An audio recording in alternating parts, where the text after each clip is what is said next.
عليكم ورحمة الله وبركاته. ازيكم حبايبي؟ عاملين ايه؟ يا رب تكونوا بخير بصحة وبسعادة دايما، وكل سنة وانتم طيبين. النهاردة جاية اعمل معاكم القلقاس الخطير اللي انتم شايفينه. طبعا شايفين القلقاس عامل ازاي، ريحة ولون وطعم جامد جدا. والرز بالقشطة، مش لازم رز في صينية رز معمر يتعمل بقشطة، لا رز عادي جدا حط عليه قشطة ولبن وعادي جدا. هقول لكم برضو الطريقة. والبتنجان الجميل. بس النهارده الوصفة بتاعتنا عن القلقاس اهو، القلقاس الاخضر جميل بسر تكاته وحركاته. وفي تكات بسيطة جدا هتتعلميها فيه، زي بتاع المطاعم بالظبط. يا رب الفيديو يعجبكم. يلا بينا عشان نشوف الفيديو. ما احنا شايفين كده جبنا الحلة، طبعا القلقاس الجميل والقلقاس الخطير بنكاته وبتكاته اهو. حطينا فيها حتة سمنة صغيرة، عايزة شوية زيت براحتك جدا مش فارقة، عايزة زبدة معلقة زبدة برضو عادي جدا برضو مش فارقة اهي. بس السمنة بتطعم اي حاجة، خاصة السمنة البلدي. عندك السمنة بلدي عادي تمام. انا بعمله بطريقة تانية خالص. بصوا يا بنات، هنا طبعا معانا التوابل بتاعتنا الجميلة. هنا نص معلقة فلفل، هنا الكاري، كزبرة، دي قرفة، زنجبيل، هنا دي اسمه ايه، حبهان مطحون زي ما احنا شايفين كده. كل التوابل كده معانا نص معلقة اهو. هنحط كله على بعضه اهو. ده اللي بيدي للقلقاس طعم جميل جدا جدا جدا. وهنا معانا اللحمة، بسم الله ما شاء الله لا حول ولا قوة الا بالله. هناخدها تشويحة كده بسيطة عشان نديها بس الصدمة كده، حاجة بسيطة. لكن في ناس بصراحة بتستسهل، بتسلق اللحمة عادي جدا، بتحط عليها مية وبصلاية وطماطماية والتوابل وكله على بعضه. بس انت لو عملتيه كده هيكون اطعم بكتير جدا اهو. هنقلبها.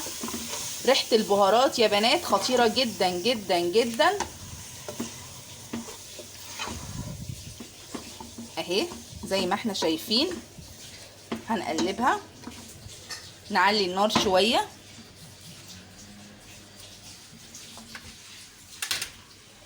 اهو. تتشوح بس معانا تشويحة بسيطة كده، يعني تغير لون بسيط وتاخد نكهة التوابل في نفس الوقت. دي اهم خطوة يا بنات، ولسه كمان في خطوة تانية بس استنوا معايا في نهاية الفيديو. هقول لكم القلقاس الطعم، القلقاس الجميل اللي كله هيقولك يا مامي انا عايز القلقاس بتاعي.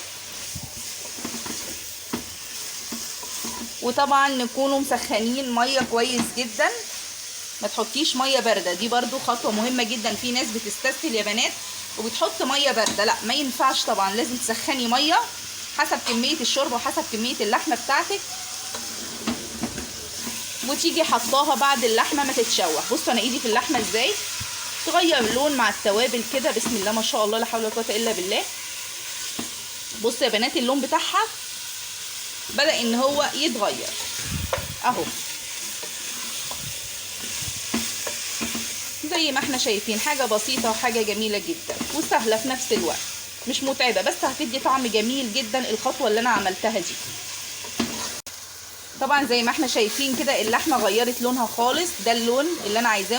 3 دقايق بالظبط بتشوحي اللحمة كده بتقليبة جميلة كده على نار عالية، مش بتسويها، بتشوحيها بالتوابل بتاعتنا بحتة سمنة تمام. هنا مقطعين بصلايه يا مامي تقطيع كويس اهو معانا، تقطيع صغير. الريحه جنان طبعا اهو. حطينا البصلايه، بسم الله ما شاء الله لا حول ولا قوه الا بالله. بعد طبعا ما حطيتي البصلايه بالطريقه دي الريحه اختلفت خالص والطعم طبعا اختلف خالص. عايزاكي بس تجربي طريقه عمل القلقاس بالطريقه دي، بجد جميله جدا. انا كنت بعمله عادي جدا، بحط اللحمه بحط الميه تسخن وبعد كده احط اللحمه وبعد كده احط البهارات والطماطم وطماطميه مبشوره والبصلايه وعادي خالص، وبعد كده اللحمه تستوي احط القلقاس. لكن بالطريقه اللي انا بقول لكم عليها دي جميله جدا. تحطي التوابل بتاعتك اللي انا قلتها وبعد كده تشوحي اللحمه، بالطريقه الجميله، وبعد كده البصلايه. مريم بتقول لي يا مامي انا جعت. مريم طبعا صايمه، كل سنه وانتم طيبين ويعود عليكم وعلينا رمضان بالخير. الريحه طبعا قلب الشقه يا بنات، بصراحه الريحه روعه روعه روعه. هنا يا بنات طبعا دي صلصه انا عاملاها في البيت، تمام. هقول لكم برده الطريقه في فيديو تاني، اختياري، عايزه تحطي صلصه براحتك جدا، مش عايزه برده حاجه ترجع لك، عايزه تحطي طماطميه مبشوره برده حاجه ترجع لك، تمام. بتدي ريحه وطعم خطير جدا. انا كل حاجتي بعملها في البيت، ما بحبش ان انا اشتري حاجه من بره خالص. اهي اظن طريقه القلقاس دي غير اي حد ما بيعملها خالص، انا بعملها بالطريقه دي وبتطلع رائعه. اهو شايفين برضه هتاخد تقليبه كده. كل ده انا لسه ما حطيتش الميه. لو عملتيه كده حماتك هتشكرك على الطريقه دي طبعا. اهو، وبناتك وجوزك هيحبوا القلقاس جدا، لان في ناس كتيره ما بتحبش القلقاس، بس انا بصراحه بحبه بالطريقه دي. كنت الاول بعمله بالطريقه التقليديه العاديه، بعد كده لقيته بالطريقه دي جميله جدا، وطعم وريحه ولون وجمال اطعم من الطريقه التقليديه اللي احنا كنا بنعملها بكتير جدا. اهو اهو يا بنات، بسم الله ما شاء الله كده. دلوقتي احنا بنحط الميه، بسم الله الرحمن الرحيم، الله اكبر، لا حول ولا قوه الا بالله العلي العظيم. اهو اهو شايفين اللون والريحه والجمال والطعم، بصراحه خرافه. انا لو ما كنت صايمه كان زماني دقت طبعا. اعملي الطريقه دي يا مامي، حماتك هتحب اكلك جدا جدا جدا، وبناتك وجوزك هيقولوا لك تسلم ايدك. طبعا الناس اللي بتشتكي في الكومنتات ان حماتها ما بتقولهاش تسلم ايدك، قولي لها. وهنا طبعا كل ده احنا لسه ما حدقناش، تمام. هنحط كميه الملح طبعا حسب الرغبه بتاعتك، اهو زي معلقه ملح تقريبا على الكميه اللي انا عاملاها، تمام. ونقلبه كويس. طبعا الملح ده اختياري والشطه اختياري برضو، والتوابل حسب الرغبه بتاعتك طبعا، تمام. زي ما احنا ما عملنا كده، عايزه تحطي كميه التوابل دي براحتك، مش عايزه براحتك برضو. بس التوابل اللي انا حطيتها دي صحيه جدا ومش مضره في نفس الوقت، بس كل حاجه بمعقول طبعا، تحطي الكميه بمعقول.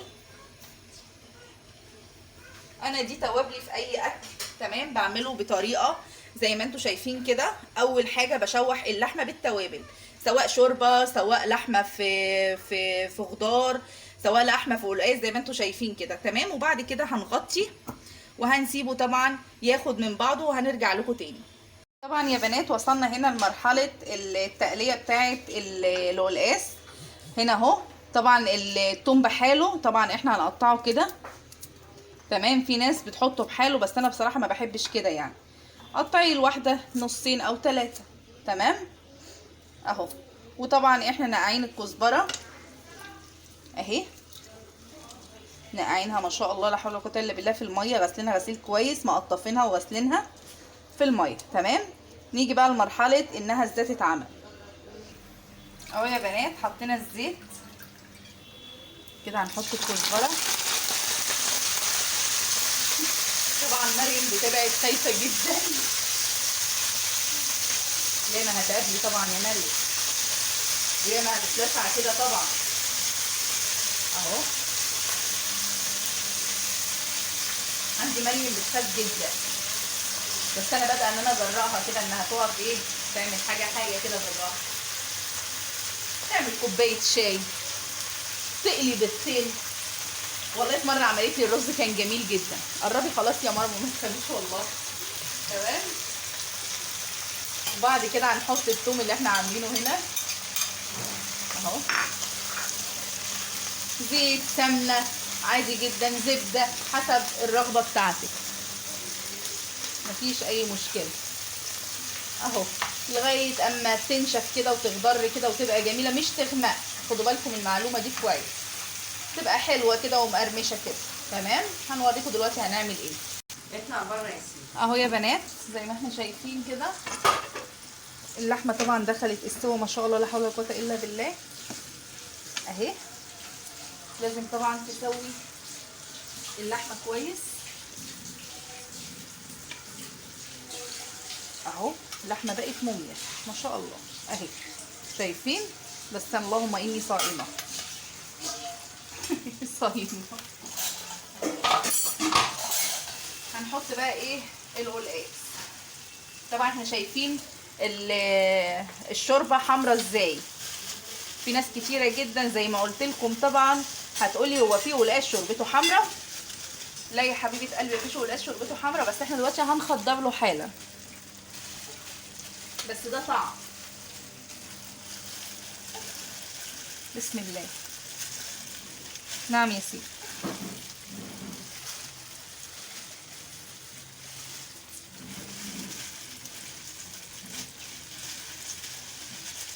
القلقاس طبعا كل الناس مخزناه طبعا، مفيش حد ما بيحبش القلقاس، كلنا مجمعين على اننا بنحب القلقاس طبعا. اسمع حد يقول لي ما بحبش القلقاس يكتب لي في الكومنتات. اهو حلة قلقاس مش قادره اوصف لكم ولا اقول لكم، هتاكلوا ايديكم ورجلكم وراها. اهو تمام. هنغطي عليه عشان القلقاس يستوي، مش هياخد 3 4 دقايق طبعا القلقاس. اهو هنغطي عليه يستوي بس. وطبعا الكزبره معانا اهي والثوم اهو لسه طبعا ولا اخضرت ولا قالت يا ليل يا عين حد. اهي عملت كل الوصفه قدامكم سهله جدا وبسيطه بتكاتي وحركاتي، مش قادره اوصف لكم تكاتي وحركاتي. اهي اتحدى اي حد يكون بيعمل قلقاس زيي، اتحداكي يا مامي اكتبي لي تحت في الكومنتات بتعملي القلقاس ازاي.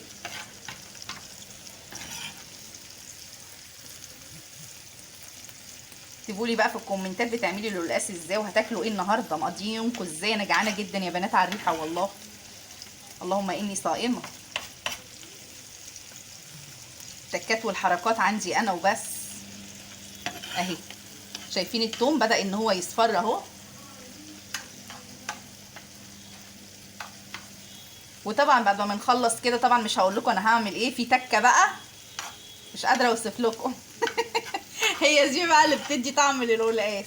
في النهايه خالص هقول لكم التكه اللي بتدي طعم القلقاس المظبوط، بتخلي طعم القلقاس بصوا مسمع الريحه كده للشارع التاني. مش كده وبس، التكه الاخيره دي طبعا التوابل اللي انا حطيتها هي اللي بتدي التكه والنكهه طبعا والريحه اللي مسمعه الشارع التاني. جيراني خبطوا عليا دلوقتي قالوا لي يا ام مريم ايه الريحه الجميله ديت.